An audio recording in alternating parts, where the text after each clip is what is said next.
Isso é o conceito de neuroplasticidade. Portanto, isso é que a neurociência está a nos dizer. Portanto, em termos de formação integral, do homem integral, do conceito do homem holístico, em termos de espiritismo. Então, qual seria a etiologia, a origem das doenças, a causa para o espiritismo? Então, quando nós falamos, por exemplo, se eu tenho uma esquizofrenia, por que eu tenho essa esquizofrenia? Não é? Então, eu tenho uma causa genética, influência genética. Todas as patologias, de uma forma geral, têm 30% de genética, são multifatoriais. Quando falamos em patologia psiquiátrica, nós nunca podemos admitir que seja uma só causa, é sempre multifatorial. A multifatoriedade está sempre na origem das causas psiquiátricas, de uma forma geral. Normalmente 30% são de causas de origem genética. A genética está sempre presente. Mas existe uma coisa interessante, que dois gêmeos que têm exatamente a mesma genética, um pode apresentar doença e outro não. Por quê? Porque existem fatores pessoais.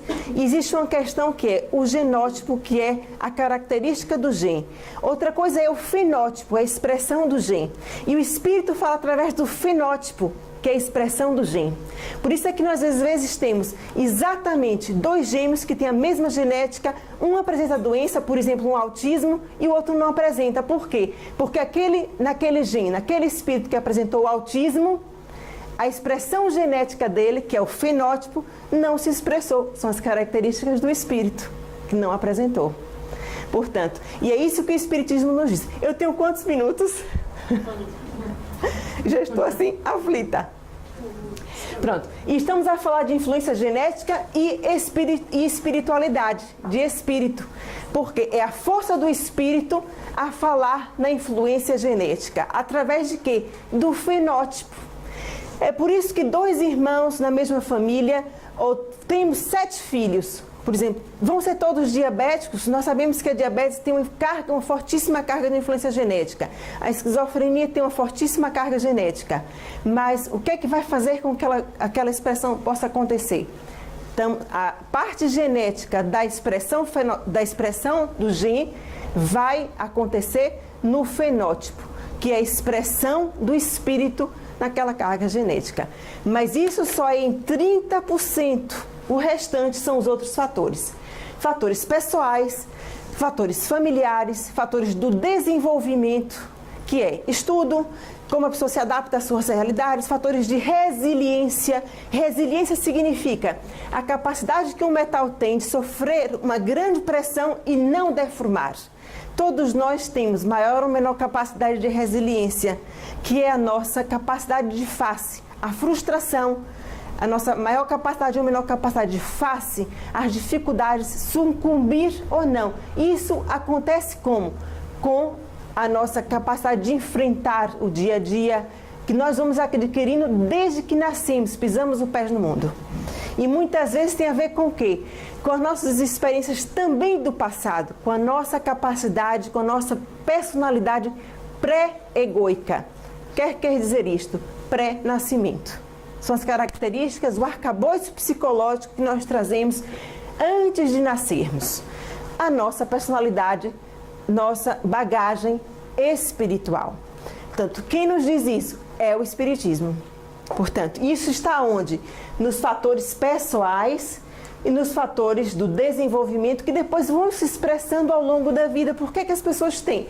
Eu dei a mesma educação. Saindo da mesma família, saíram da mesma barriga, tiveram as mesmas oportunidades, mas sucumbem. Um filho caiu na droga, outro não. Por quê? Características do espírito. Não pode ser diferente. Portanto, e os fatores espirituais, que o espiritismo nos mostra no dia a dia.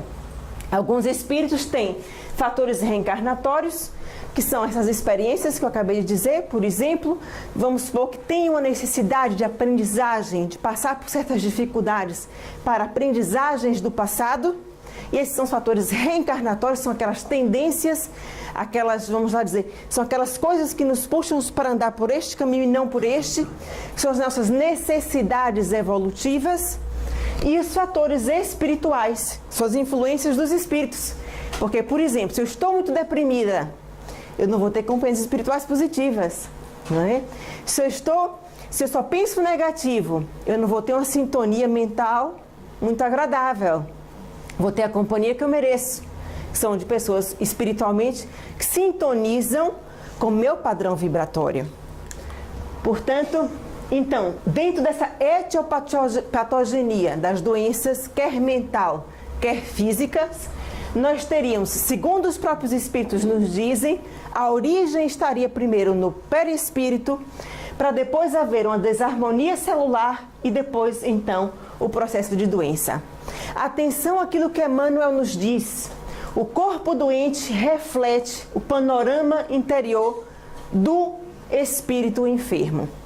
Então, corpo doente, espírito doente, e não o contrário.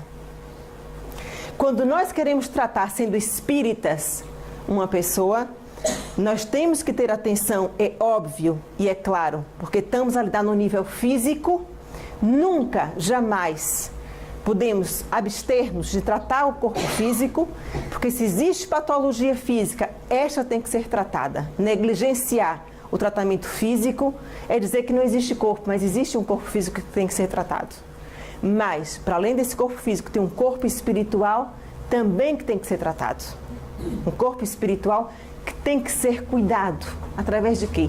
Das nossas emoções. As emoções adoecem, os pensamentos adoecem, a atitude adoece. Então nós teríamos aqui, eu vou voltar para trás porque caiu logo uma coisinha ali que é muito importante. Vou voltar para trás. O apego. E temos aqui então a depressão, o espiritismo. O apego fugiu, mas o apego é uma coisa que é muito importante, muitas vezes está na causa de muitas... Eu escolhi depressão para poder exemplificar uma das causas, portanto, em termos espirituais, em termos de uma forma geral, o que é que estaria na causa da depressão? Porque a doença, vamos lá dizer, mais frequente é a doença do vazio, não é? Portanto, então eu escolhi a depressão. E o apego à materialidade, o apego às nossas, muitas vezes, às nossas necessidades físicas, portanto, e muitas vezes aquilo que nós realmente não temos necessidade e que nos causa o vazio e o sentido da vida, a falta de sentido da vida. Portanto, então, em termos de causa, muitas vezes temos as nossas perdas com as quais não sabemos lidar, que são causas objetivas para a depressão. Então, que causam emoções destruidoras com as quais nós não conseguimos nos libertar. Muitas vezes são essas as causas da depressão. Algumas vezes essas causas, inclusive, ainda estão no passado. Nós reencarnamos para aprendermos a lidar com isso e muitas vezes ainda ficamos com aquele traço do passado. Há pessoas que nascem deprimidas e não sabem porquê. E muitas vezes são traços do passado, depressões do passado que ainda não se curaram e vêm nessa vida para se curar. As pessoas não sabem porquê, são as ditas depressões endógenas. Então são as nossas perdas afetivas com as quais as pessoas não conseguem transcender, que causam as depressões. A culpa, o medo são emoções destruidoras, físicas e emocionalmente. São coisas com as quais nós temos que nos libertar. A culpa e o medo são emoções destruidoras para a nossa mente e para o nosso perispírito. O luto, que tem a ver com nossas perdas, portanto, muitas são essas as causas da depressão, da falta de sentido para a vida. Essa falta do sentido para a vida é qualquer coisa de fundamental. Muitas vezes nós não sabemos, nós não temos uma razão objetiva para estarmos deprimidos, mas não encontramos ainda um sentido para a nossa existência. E é muito importante nós nos questionarmos, às vezes o sentido para a vida tem a ver com não encontrarmos ainda a espiritualidade que nos falta na nossa existência. Quando encontramos a espiritualidade, a vida faz e tem um outro sentido. Gerando em nós essa doença do vazio e muitas vezes tem a ver também com a nossa biografia individual, com aquilo que nós já vivenciamos na nossa infância, como nós fomos recebidos no mundo, como nós fomos recebidos na nossa família, como foi a nossa infância, que tem a ver com muito das nossas depressividades, dentro dessa própria vida e não com causas passadas. Às vezes as pessoas, eu não sei com que eu estou deprimida, será que eu preciso fazer uma regressão para ver o que é que eu fui no passado? Não, muitas vezes tem a ver com a nossa história atual. Às vezes tem a ver também com vivências do passado, como eu disse há bocado, tem a ver com nossa história passada também, que nós guardamos ainda traços do passado. E obviamente, tudo isso reforçado muitas vezes com influências dos espíritos que efetivamente nos passam a acompanhar, gerando em nós a doença do vazio, que é a doença do século, por falta de sentido para a nossa própria existência. A doutrina espírita vem nos dar esse alento, trazendo-nos a sentido para a nossa existência, porque estamos aqui transitoriamente, nessa escola da vida, aprendendo a viver melhor, a depurar os nossos espíritos, a aprendermos a ser instrumentos na vida quando encontramos a espiritualidade. Portanto, e essas são as causas, por exemplo, da depressão. Quem encontra a doutrina espírita pode ser exemplo lá fora para todas as pessoas com as quais lida no dia a dia. Isso é um grande sentido para a vida. Às vezes nós não encontramos sentido em mínimas coisas que poderão ser sentido se nós quisermos dar sentido à nossa existência. Dentro da nossa família, dentro do nosso trabalho, dentro do nosso núcleo social, sendo pessoas que podemos ser transformadores, sendo exemplo de transformação da nossa existência, junto com as pessoas que nós lidamos no nosso dia a dia.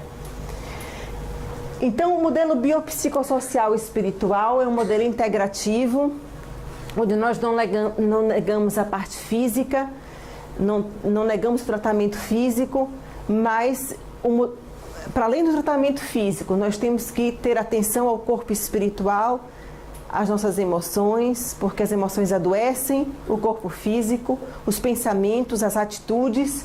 É interdisciplinar, na valorização do indivíduo em vários níveis: físico, mental, espiritual, individual, transindividual e transpessoal, dentro desse modelo, porque todo o nosso universo individual interage com o universo transindividual, que vai interagir com o universo social. Se eu procurar ser uma pessoa melhor, eu vou ajudar o meu semelhante a ser melhor.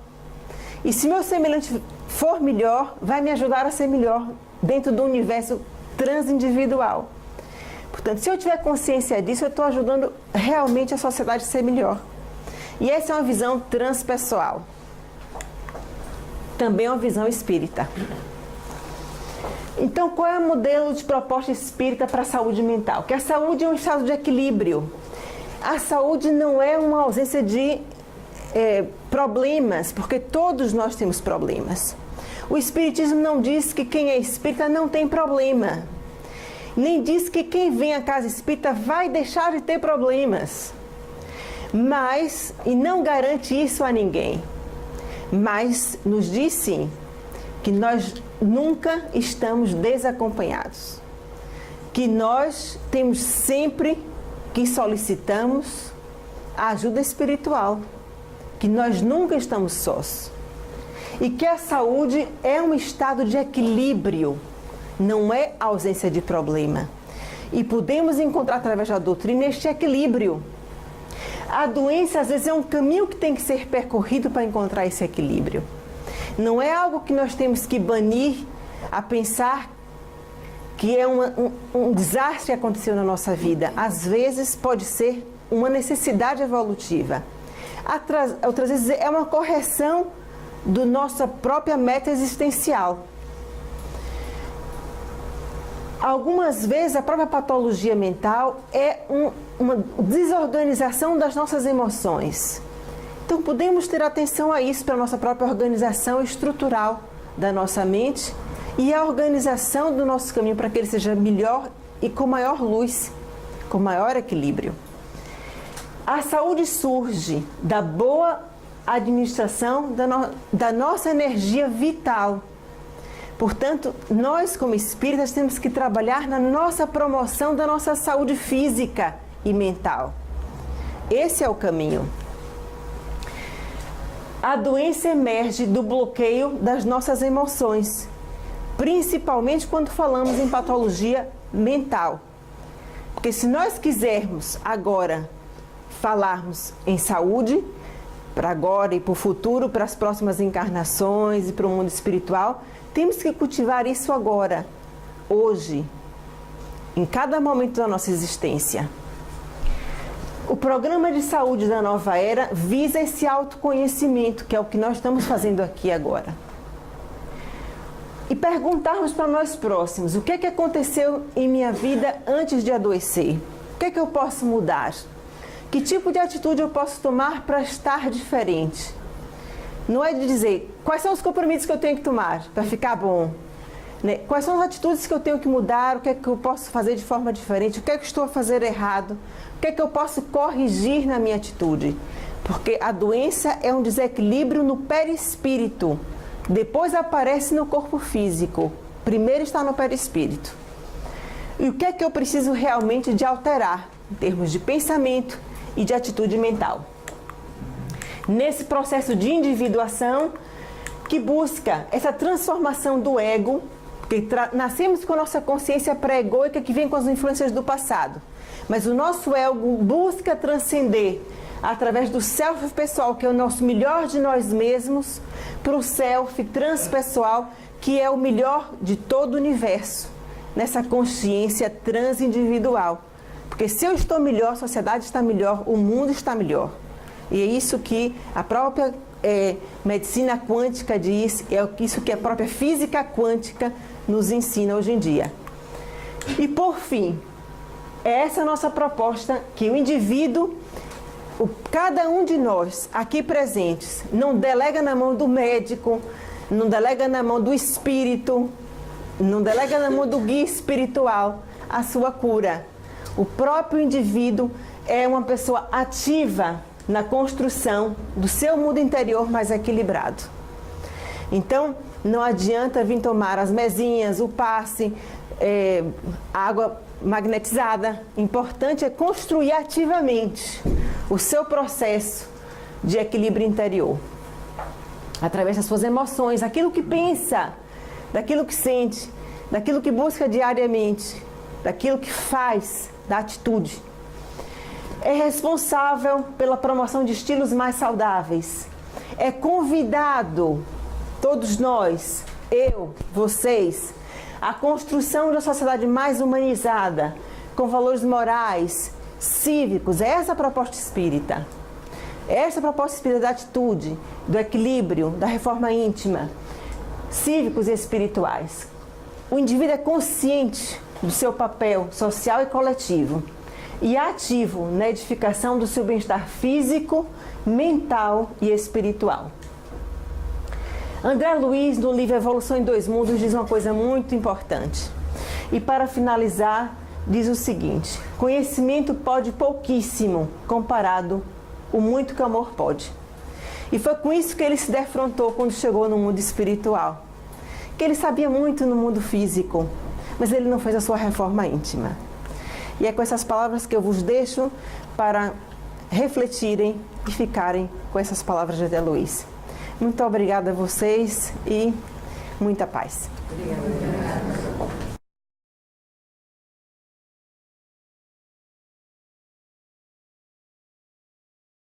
Eu vou falar ligeirinho, 2 minutos, para apresentar o livro da doutora Gláucia Lima. O título é sugestivo: Consultório, respostas sobre espiritismo, mediunidade e psiquiatria. Normalmente, quando as pessoas na rua que estão fora dos conhecimentos espíritas pensam em ligar psiquiatria e espiritismo, primeiro confundem espiritismo com mediunidade e depois acham que uma psiquiatra a falar de espiritismo vai dizer que o espiritismo é uma fábrica não é? Mas isso era um preconceito do século passado, do início do século passado, em que nem sequer eram cientistas que tentavam manipular isso, preocupados com a atratividade que as ideias espíritas tinham sobre a população e continuam a ter hoje em dia. Se nós repescarmos alguma coisa da história, também vemos até na Wikipédia que no início do movimento espírita português, na primeira metade do século XX, no seu início, termos médicos na comissão do Congresso de onde surgiu a Federação Espírita Portuguesa. É o caso de uma das primeiras 5 senhoras em Portugal a licenciar-se em Medicina, a doutora Amélia Cardia. Ela fez a sua tese de licenciatura sobre a febre histérica com Y, que é um estado alterado de consciência, como a próprio transe mediúnico, não é? Mas não era a única médica que teve essa militância dentro do movimento espírita. O Dr. António Joaquim Freire também a teve. Só para termos uma ideia, a doutora Amélia Cardia nasceu em 1855 e desencarnou nas vésperas da Segunda Guerra Mundial.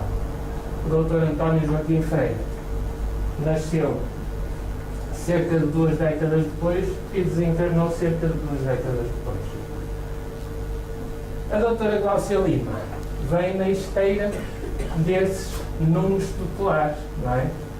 E desde jovem, desde a adolescência, que ela se interessa pelo espiritismo. No estado da Bahia, no Brasil, em Alagoinhas, que só pelo nome deve ser uma terra muito simpática, ela desde jovem que entrou na organização de eventos do Juventude Espírita, de estudos espíritas. Quando chegou à adulta, chegou a coordenar reuniões mediúnicas e, a dada altura, há cerca de 2 décadas, vem a Portugal. Eu já a conheço desde então, tive a felicidade de a conhecer aqui na Ordem dos Médicos do Porto, durante a cobertura de um evento. E então, agora dá-nos esta obra que eu já li várias vezes. Eu às vezes vejo gente a apresentar livros que não chegam a ler. Eu já li várias vezes, por isso sei do que estou a falar. Consultório de respostas sobre espiritismo, mediunidade e psiquiatria. Responde a 22 perguntas que muita gente coloca por aí fora, não é? Com a vantagem de ter a propriedade do conhecimento sobre a psiquiatria, não é? E sobre o espiritismo.